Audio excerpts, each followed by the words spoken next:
देखिए बेटा, भू संसाधन, भूमि अत्यंत महत्वपूर्ण संसाधन है। प्राकृतिक वनस्पति, वन्य जीवन, आर्थिक क्रियाएं, परिवहन, संचार व्यवस्थाएं भूमि पर ही आधारित है बेटा।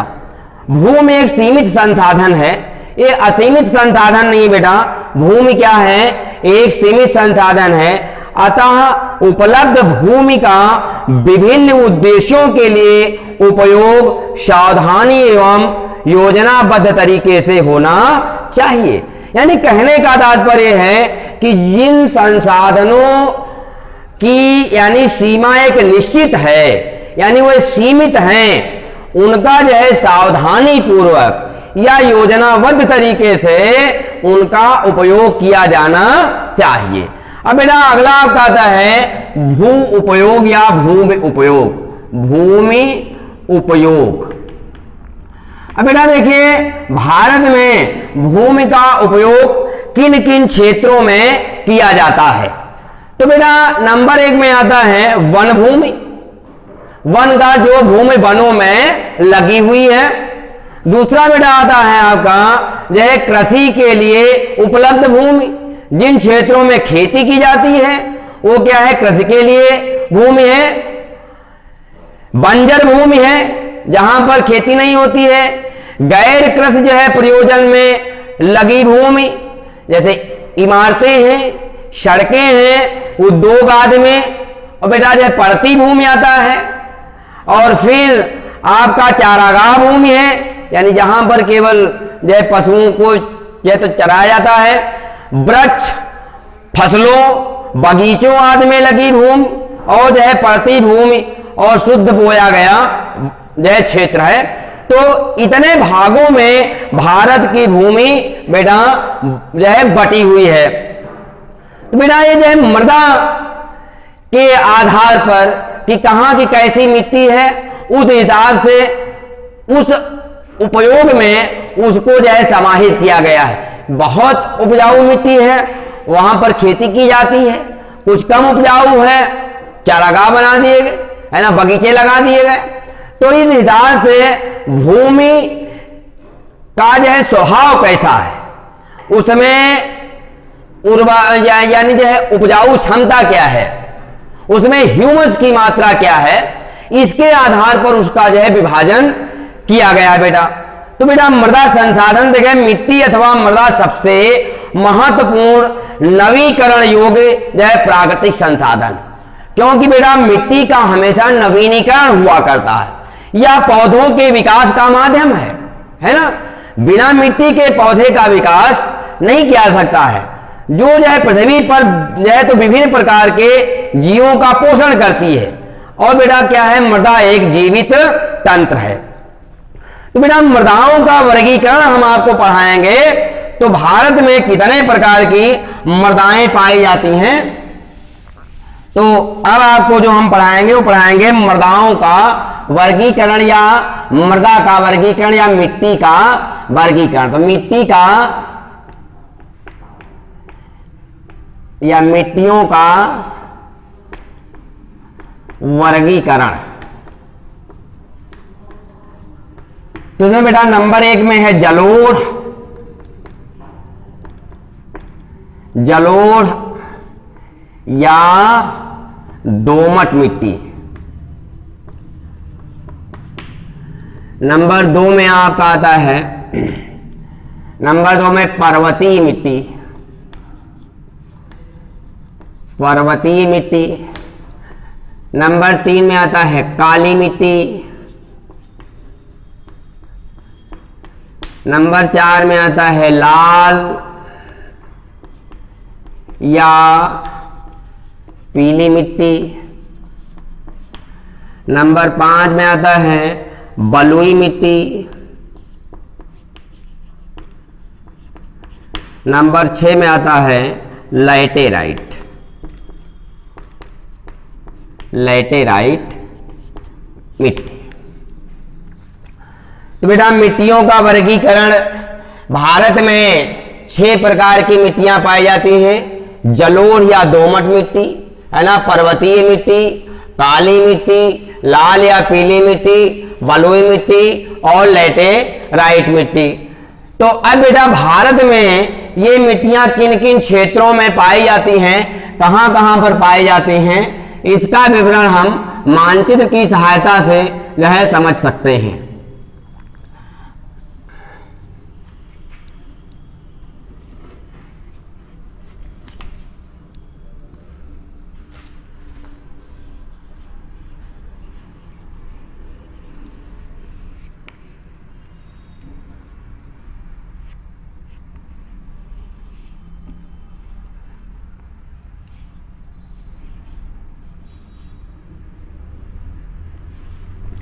तो देखें भैया, तो ये भारत का खाका है। मानचित्र का बेटा मतलब होता है माना हुआ चित्र। वैसे मानचित्र हमेशा पैमाने पर बनाया जाता है, लेकिन मैंने समझाने के लिए ऐसे खींच दिया है, कोई यहां पर मैंने पैमाना का यूज नहीं किया है। तो बेटा पहला आता है पर्वतीय मिट्टी। तो बेटा सभी लोग जानते हैं कि जो है पर्वतीय मिट्टी कहां पाई जाती है, पर्वतों पर पाई जाती है। तो बेटा जो हिमालय वाला क्षेत्र है, ये वाला क्षेत्र है, इन क्षेत्रों में जो है पर्वतीय मिट्टी का जो है यानी जो है विकास पाया जाता है। तो ये जो क्षेत्र है आपका, ये वाला क्षेत्र जो है यहाँ पर, तो इस प्रकार की मिट्टी बेटा कैसी होती है, पथरीली होती है, यानी इसमें जो है पत्थरों की अधिकता होती है। ये मिट्टी उपजाऊ कम होती है बेटा। इस मिट्टी का विस्तार अरुणाचल प्रदेश है, जम्मू कश्मीर है, हिमाचल प्रदेश है, उत्तराखंड है और आपका जो है क्या कहते हैं जैसे तो मणिपुर है, सिक्किम है। इन राज्यों में लगभग इस यह प्रकार की मिट्टी का विस्तार जो है पाया जाता है। इस प्रकार की मिट्टी अनुपजाऊ होती है, इसमें खेती बहुत ही कम की जाती है। नेक्स्ट दिन बेटा आपका जो नंबर 2 में है, ये आपका आता है जलोढ़ मिट्टी। तो इस प्रकार की मिट्टी बेटा क्या है, इस प्रकार की जल ओढ़ या दोमट, इसमें 2 प्रकार की है ना, या जो है इसको जलोढ़ कहा जाता है। जल ओढ़ यानी जो जल के द्वारा बहाकर लाई गई है, उसको हम कौन सी मिट्टी कहते हैं, जलोढ़ मिट्टी कहते हैं। तो ये मिट्टी नदियों के द्वारा, जैसे मान लीजिए गंगा है, यमुना है, उसकी सहायक नदियां हैं, कावेरी है, ब्रह्मपुत्र है, तो इस प्रकार की जो नदियां हैं, तो उनके द्वारा जो है ये मिट्टी बहाकर ला करके जो है जमाई गई है। तो इस मिट्टी में ह्यूमस की जो है प्रधानता होती है, जिसके कारण ये बहुत ही उपजाऊ होती है। उपजाऊ होने के नाते यानी इस मिट्टी में खेती यानी बड़े पैमाने पर की जाती, लगभग सभी प्रकार की जो है फसलों का उत्पादन इस जो प्रकार की मिट्टी में किया जाता है। इसीलिए इस क्षेत्र में बेटा जनसंख्या का घनत्व भी अधिक पाया जाता है।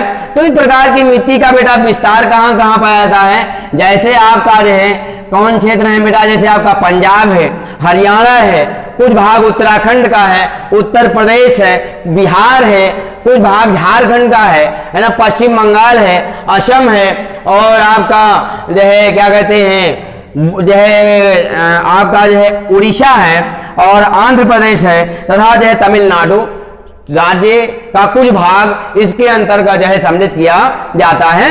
तो मैंने बताया कि इस प्रकार की मिट्टी में ह्यूमस की मात्रा अधिक होती है।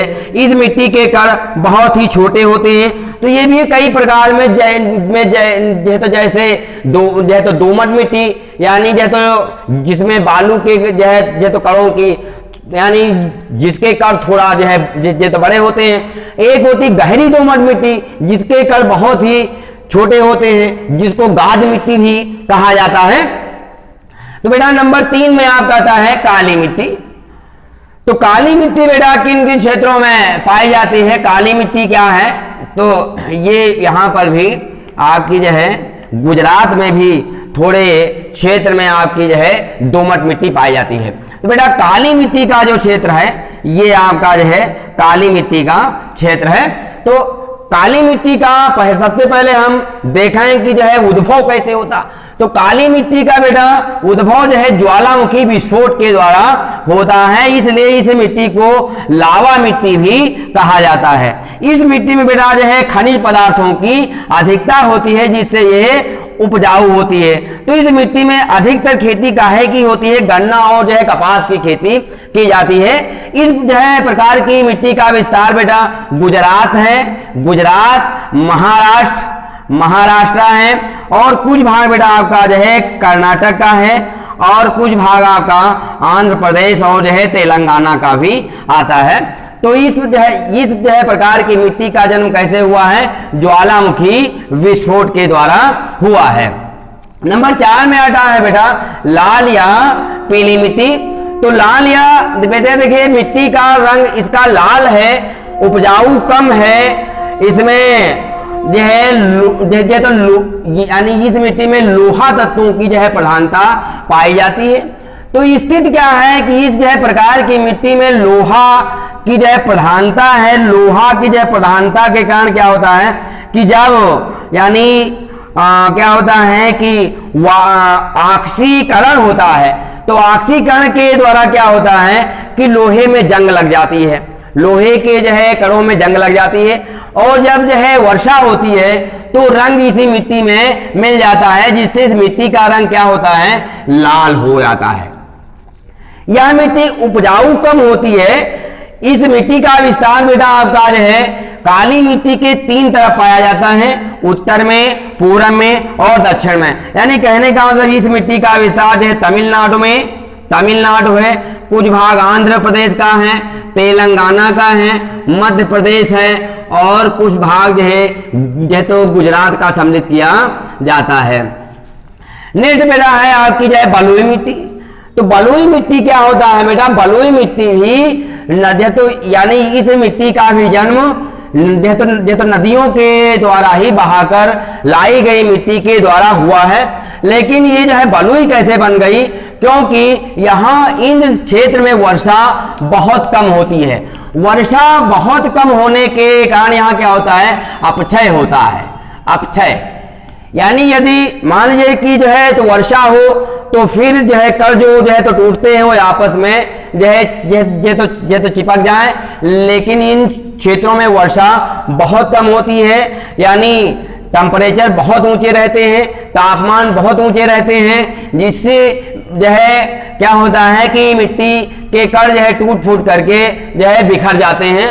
यहाँ पर पानी का अभाव पाया जाता है, या बेटा जो है पानी धारण करने की क्षमता इस मिट्टी में कम पाई जाती है, जिसके कारण क्या है? ये अनुपजाऊ है। क्या है? अनुपजाऊ है। इस मिट्टी का विस्तार बेटा राजस्थान राज्य में पाया जाता है। कहां पाया जाता है? राजस्थान राज्य में पाया जाता है। आप लोगों ने जो है पढ़ा होगा कि यहां पर भी चावल और गेहूं का जो है उत्पादन किया जाने लगा है। बेटा पंजाब राज्य में एक फीडर जो है तो फीडर बनाया गया था, जिसका कहा गया है एक बांध बनाया गया है, जिससे एक नहर निकाली गई थी 1962 में, जिसका नाम था राजस्थान फीडर। राजस्थान फीडर इसका नाम था। तो ये नहर जो है सन 1984 में इस नहर का नाम बदल दिया गया है और इसका नाम रख दिया गया है इंदिरा नहर। इंदिरा नहर। तो इस नहर का पानी जिन जिन क्षेत्रों को जो है पहुंच जाता है, वहां पर आज है यानी जो तो खेती होने लगी है, अर्थात जो जल की समस्या समाप्त हो गई है।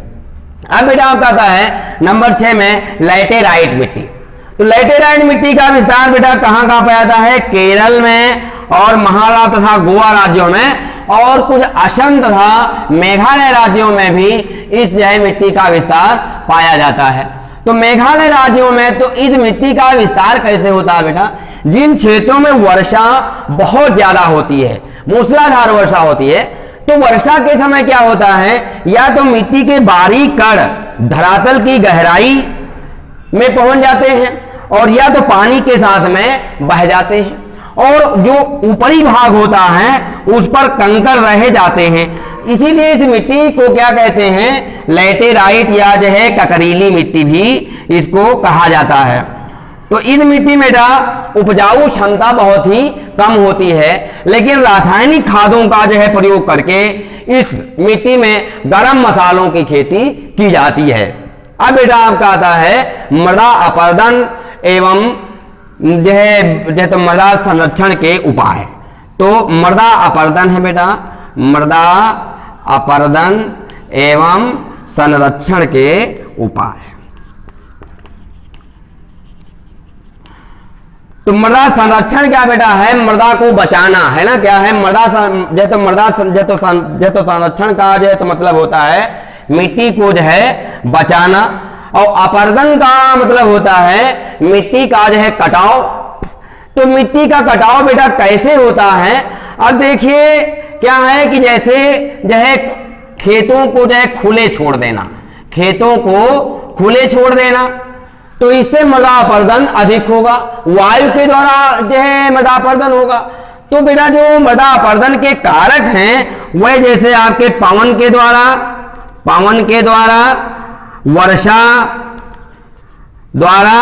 वर्षा के जल के द्वारा और नदी द्वारा है। यानी मुख्य कारण यही है बेटा जिनसे जो है मृदा अपरदन अधिक होता है। और अनियंत्रित पशु चराई है, अनियंत्रित जो है पशु चराई है। तो इन कारणों के द्वारा जो है मृदा का अपरदन होता है। यदि मिट्टी को हम जो है खुली ना छोड़ें तो जो है पवनों के द्वारा अपरदन कम होगा। वर्षा जल द्वारा बेटा अपरदन कैसे होता है? वर्षा जल द्वारा जब लगातार जो है मूसलाधार बारिश होती है और खेतों की मेड़ें सही से जो है बंधी नहीं होती हैं तो जो है मृदा का अपरदन होता है। नदी के द्वारा जो है मृदा का अपरदन, जब नदी बहुत तीव्र गति से बहती है उस पर बांध यदि नहीं लगाया जाता है तो जो है मृदा का अपरदन अधिक होता है। और फिर बेटा क्या है? अनियंत्रित पशु चराई। अनियंत्रित पशु चराई से भी जो है मृदा का अपरदन होता है, क्योंकि जो तो पशुओं के पैर होते हैं वह नोकदार होते हैं और मिट्टी को खोद देते हैं, जिससे क्या होता है कि जो है मिट्टी का अपरदन होता रहता है। अब बेटा मिट्टी का ये तो संरक्षण या बचाव है।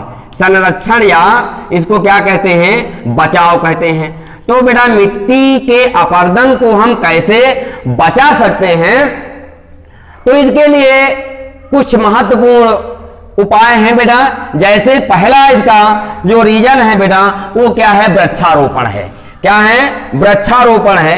यदि हम बगीचे लगा दें, वनों का विस्तार कर दें तो मिट्टी का अपरदन क्या होगा? वृक्षारोपण मिट्टी का अपरदन क्या होगा? कम होगा। नंबर 1 में। नंबर 2 में बेटा क्या है? पहाड़ों पर सीढ़ी नुमा खेत बनाए जाए, है ना। पहाड़ों पर सीढ़ी नुमा खेत बनाना। तो पहाड़ों पर यदि सीढ़ीदार खेत बना दिए जाएं तो जो है मिट्टी का अपरदन कम होगा। नंबर 3 बेटा क्या है? यानी खेतों की मेड़बंदी करना। खेतों की यदि मेड़ें ऊंची ऊंची बांध दी जाएं तो क्या होगा? मृदा का अपरदन कम होगा। नेक्स्ट बिंदु बेटा क्या है? आम का जो है नदी पर बांध बनाना, जिससे पानी का वेग कम पड़ जाएगा, अर्थात जो है मिट्टी का अपरदन कम होगा। नंबर 5 में बेटा क्या है? अनियंत्रित पशु चराई पर रोक लगाना है। तो इस प्रकार से बेटा हम जो है मिट्टी के अपरदन को रोक सकते हैं। तो ये लेसन बेटा हमने जो है तो समाप्त कर दिया। अब अगले वीडियो में अगले लेसन के साथ हम आपके सामने फिर उपस्थित होंगे। तब तक के लिए धन्यवाद।